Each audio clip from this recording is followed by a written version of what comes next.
Hello and welcome to episode 81 of Things I've Learned from Barry Harris. And today I thought we would discuss a very common chord for guitar players and probably piano players also. It's this chord. It's this we would call C9. So it's got a C in it, an E in it, a B flat in it. So there's your root third flat 7. But then it also has a D natural in it. So there's your 9th, and then it's got a G in it, so there's your 5th. So that's a beautiful chord. Play it all the time. But what I found for myself was I would only play that chord, and then if I tried to invert that chord, because it's a 5-note chord, so it's hard to invert, which means if you just move each note up to the next degree of those 5 notes, you get some interesting shapes, but they're not really shapes that I was able to get in my hands so well that I would want to play them all the time, and from other chords.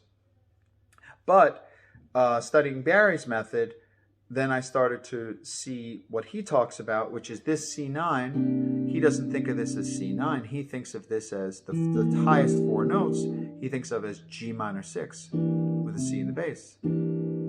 So really that C9 chord, this one specific chord, now if you think about it as G minor 6, as a Barry person you say, okay, so now we know Barry doesn't look at a chord like, oh, here's this one group of notes. That's good. Okay, here's this next group of notes. He sees those group of notes as being part of a scale, which means it's all movable. So if you take this chord and you see it as G minor 6, that means if you know your G minor 6 diminished scale, let's say we just played in drop 2s, it's really beautiful. So now it gives you some options of sounds that you may have never done before. So for example, instead of just playing C9, let's say if we were doing a blues in C, so you got C for a measure, F for a measure, then back to C for 2 measures, C7 for 2 measures, or C9 for 2 measures. So here's what it would sound like.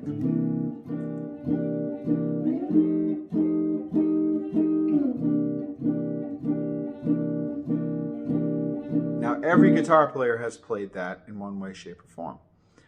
But now if you think of it as, well, wait a second, that C9 is actually G minor 6. So I can go crazy on all my G minor 6 things that I know how to do. So let's just say if I just did a couple, I did that for C9 instead of just playing this. So let's see what that sounds like. 1, 2, 3, 4.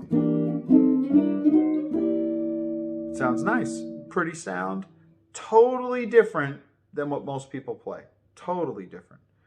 Then if you look at C9 is G minor 6, that means using the same idea, F9, instead of being F9, would actually be C minor 6, but with the F in the bass. So you can do exactly the same thing that you just did for G minor 6. Let's say if we do it for C minor 6. Which is really pretty. So let's see what that sounds like. 1, 2, 3, 4.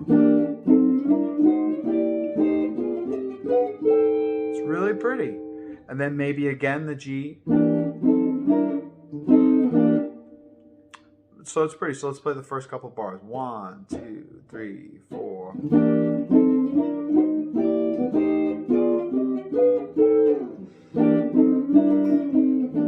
Really pretty. Now that's thinking of, instead of that C9 to F9, you're thinking G minor 6 diminished to C minor 6 diminished, back to G minor 6 diminished. Now, that was just playing drop 2s.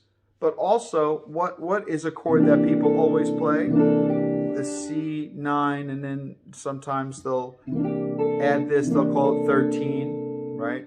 But as Barry people, if we think of this as, we don't think of this as 13. We just think of, here's G minor 6, here's a diminished, so there's our note. So we think of it as one borrowed note from G minor 6.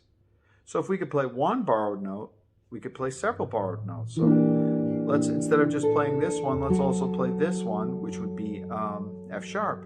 So then I'll say, so wait, let's do that. 1, 2, 3.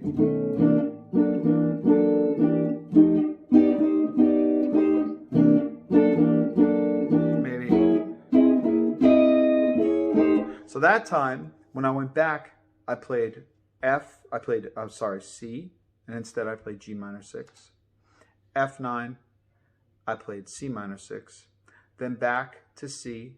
Then I did two things. I played G minor 6, but then I played C's tritone, which is F sharp 7. And F sharp 7, also I used the same principle where I used, instead of playing F sharp 9, I used D flat minor 6. But I'm trying to just use the same kind of things for each one so you can hear it.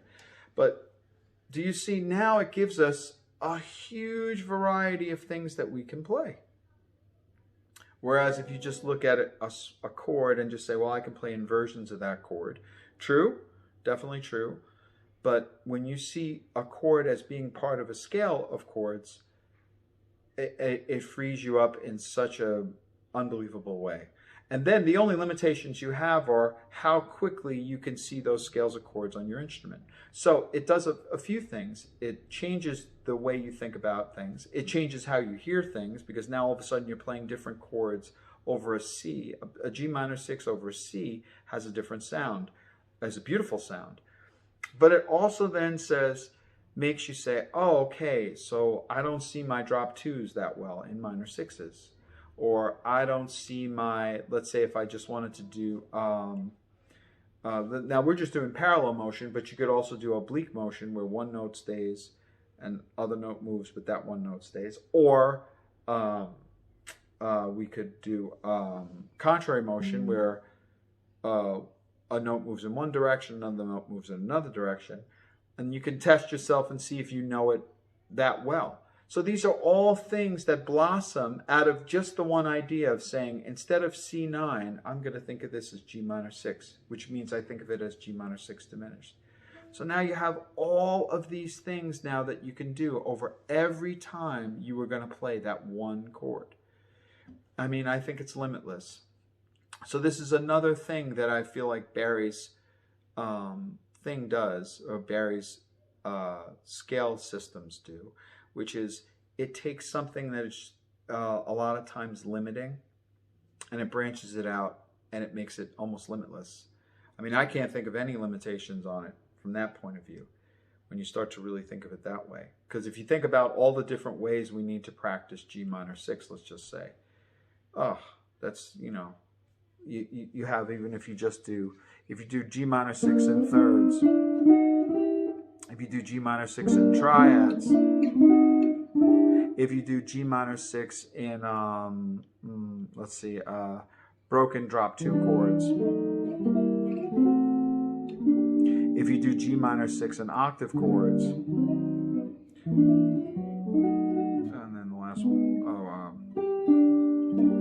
if you do G minor 6 in drop 2s like we were doing, if you do G minor 6 in drop 3s, if you do G minor 6 in drop 2, drop 4,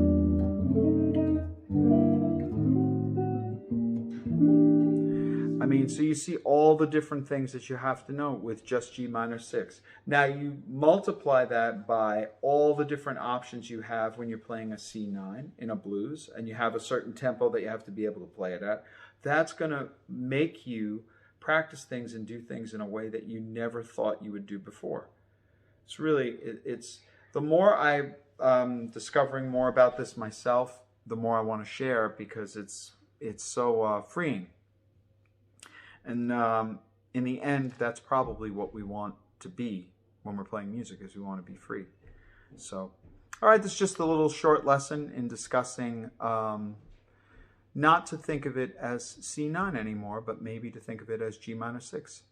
Anyway, until next time, thanks.